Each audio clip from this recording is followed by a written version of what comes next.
చెప్పింది ఒక్కడే దగ్గర అల్లుడు అందుకో. దశకంఠుడనని లంకేశ్వరుడనే దర్పంతో విర్రవిగడం తప్ప వీరులమైన మా ముందు నిలబడి యుద్ధం చేయలేక ఒక కపట యాచక వేషంలో పర్ణశాలకు యతించి ఏకాంతంగా ఏ అండాలే లేకుండా ఉన్న ఒక్క బలని ఆయుధం ఎత్తి యుద్ధం చేయలేని అశక్తురాలైన ఒక స్త్రీమూర్తిని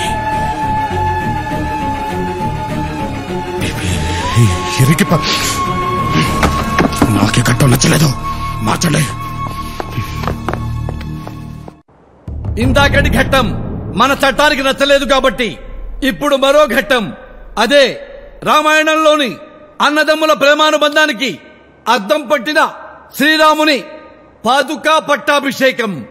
ఇందులో భరతుడిగా లవుడు, లక్ష్మణుడిగా కుశుడు, యథావిధిగా మన రావణే రాముడు.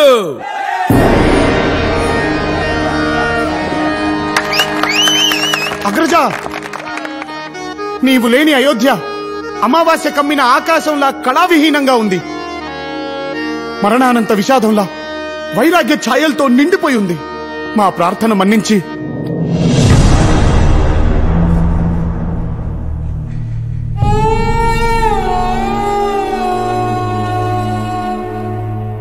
వచ్చేయన్నయ్య, మళ్ళీ నీతో కలిసి ఉండాలనుంది.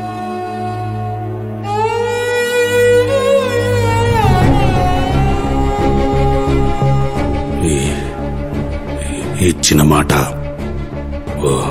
వదిలిన బాణం ఈ రాముడు వెనక్కి తీసుకోడు భరత. మన జీవితాంతం తమ్ముళ్ళకు అండగా ఉంటానని చిన్నప్పుడు అమ్మకిచ్చిన మాట మర్చిపోయావా అన్నయ్య?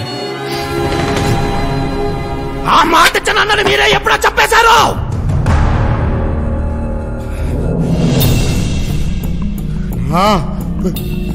ప్రేమని పక్కగా మార్చింది మీరే.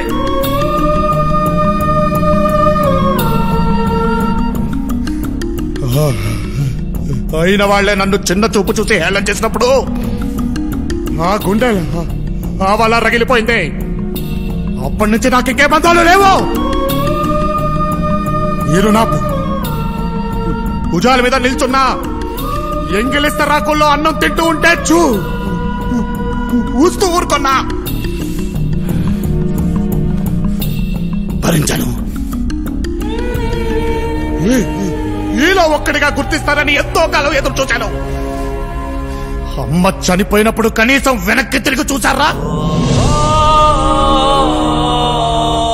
అన్న అనే బంధాన్ని, అన్నపడే బాధని గుర్తించని మీరు తమ్ముళ్ళు ఎలా అవుతారా? తప్పే జై, మేము చేసిన తప్పే. ఎందుకంటే మేము చేసే తప్పని చెప్పేవాళ్ళు లేక, నీ బాధని ప్రేమని అర్థం చేసుకుని వయసు మాకు లేక అలా ప్రవర్తించామే కానీ నువ్వంటే ఇష్టం లేక కాదు.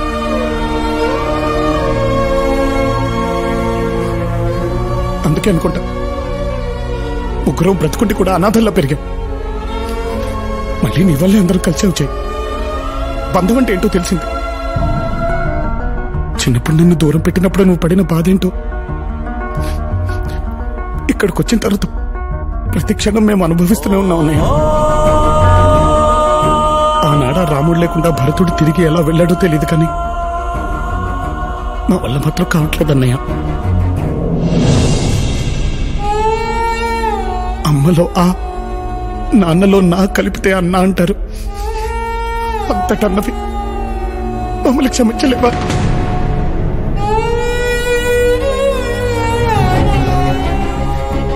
చిన్నప్పుడు అమ్మ చెప్పినట్టు నువ్వు లేకపోతే మేము ఉత్త లవకుశలమే. నువ్వు మా ముందుంటేనే మనం చేయి లవకుశలం. మనం అనేది నిజం చేయి.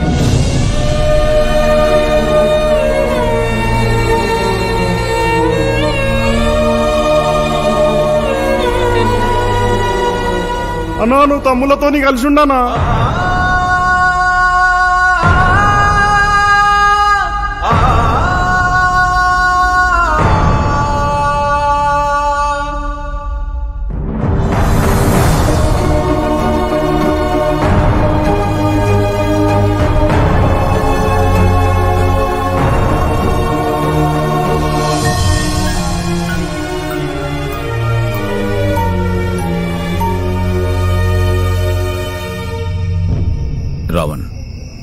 నువ్వు చెప్పమన్నట్టే సర్కార్కి మీరిద్దరని చెప్పా.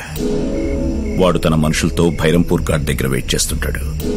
అలాగే మన వాళ్ళు లవకుశలు బయలుదేరే వెహికల్ కి 10 కిలోల ఆర్డీఎక్స్ కూడా ఫిక్స్ చేస్తారు. అది పేలగానే మీ తమ్ముళ్లతో పాటు సర్కార్ కూడా పోతాడు.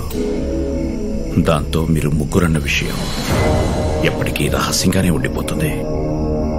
కానీ రావణ్ ఎంతైనా వాళ్ళు నీ తమ్ముళ్ళు.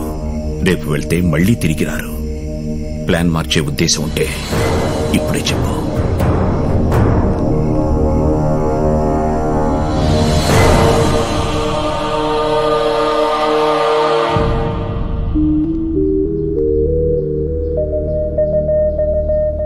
వెళ్ళొస్తాం జై.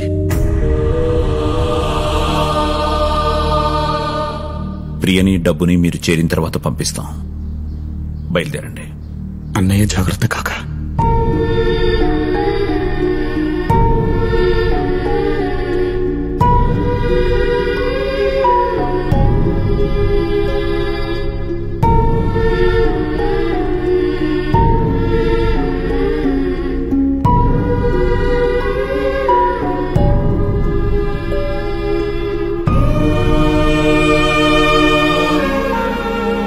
వచ్చేప్పుడు భయంతో వచ్చాం, వెళ్ళేప్పుడు బాధతో వెళ్తాం. ఆరోగ్యం జాగ్రత్త మావయ్య.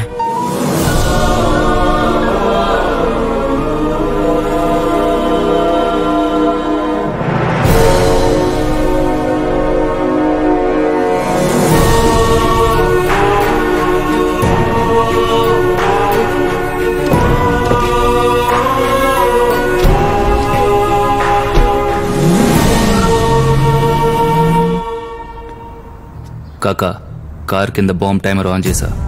ఇంకాసేపట్లో భైరంపూర్లో పెద్ద ధమాకా వినబడబోతుంది. అక్కడ ఒక్కడు కూడా బతకడు మహారాజ్. ఏంట్రా కారు కింద బాంబు పెట్టారా? అల్లుడు ఏం మాట్లాడుతున్నాడు రా వీడు? ఏరా బాంబు పెడతారా?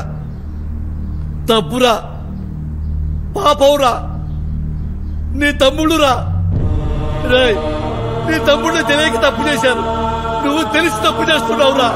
ఒరేయ్, నీ కోపం వచ్చి వాళ్ళని చంపేంత తప్పు వాళ్ళు ఏం చేశారా? నాన్న, వాళ్ళల్లో ఒకడు నువ్వు కోరావని చెప్పి రాజకీయాల్లో నిన్ను గెలిపించాడు. నువ్వు కోరుకున్నావని చెప్పి ఇంకొకడు ప్రేమను త్యాగం చేశాడు. రేయ్, నువ్వు వాళ్ళని ప్రేమించకపోయినా పర్వాలేదు, కానీ వాళ్ళని మాత్రం నువ్వు చంపొద్దురా. అరే, నేను కదా నిన్ను కొట్టాను, నేను కదా నిన్ను తిట్టాను, నన్ను కదా నువ్వు చంపాలి. నన్ను ముక్కలుగా నరికైనా, కానీ వాళ్ళను మాత్రం చంపొద్దు నాన్న. నీకు దండం పెడతా నాన్న, వాళ్ళను మాత్రం చంపొద్దు. అన్నా అన్నా, నువ్వు అన్నావాడి చెప్పన్నా, వాడికి నువ్వంటే చాలా ఇష్టం అన్నా. నువ్వు చెప్పింది వింటాడన్నా, వాళ్ళని చంపొద్దని చెప్పన్నా. చెప్పన్నా చెప్పన్నా. చెప్పాను. నీ చెప్పాల్సిందంతా నిన్న రాత్రే చెప్పాను. రాత్రా? ఏం చెప్పావు? అవునరా, రాత్రి నన్ను జయనుకుని కాకా వాళ్ళ ప్లాన్ మొత్తం నాకు చెప్పేశాడు. ముగ్గురు అని మన వల్ల అందరికీ తెలిస్తే జైకి ప్రమాదం అని మనల్ని చంపేద్దాం అనుకుంటున్నారు. మనం అన్నయ్య ప్రేమనే కాదురా, కనీసం నమ్మకాన్ని కూడా గెలుచుకోలేకపోయాం. మన చావే తన కోరుకున్న గుర్తింపిస్తుందనుకుంటే చచ్చిపోదాంరా.